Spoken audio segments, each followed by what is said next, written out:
Hi అండి, అందరికీ ఎంతో టేస్టీగా ఉండే గోంగూర చికెన్ ఎలా చేసుకోవాలో చూపిస్తాం. ముందుగా గోంగూర, ఉల్లిపాయ, పచ్చిమిర్చి, పసుపు, కారం వేసుకొని ఉడికించుకొని మ్యాష్ చేసుకొని పక్కన పెట్టుకోవాలి.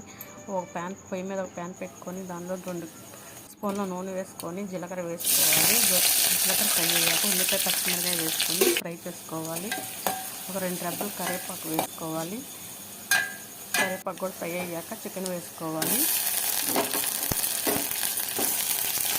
చికెన్ వేసుకున్నాక 1 స్పూన్ పసుపు వేసుకోవాలండి. పసుపు, ఉప్పు వేసుకొని కలిపుకొని ఒక 5 నిమిషాలు వేసుకున్న తర్వాత అల్లం వెల్లుల్లి పేస్ట్ వేసుకోవాలి. అల్లం వెల్లుల్లి పేస్ట్ ఫ్రై అయిన తర్వాత కారం వేసుకోవాలండి. ఇక్కడ మిక్స్ అయ్యింది. కారం వేసుకున్నాక ఒక 5 నిమిషాలు ఫ్రై అయిన తర్వాత వాటర్ కూడా ఒక 5 నిమిషాలు ఉడికిన తర్వాత దీంట్లో గోంగూర వేసుకోవాలండి.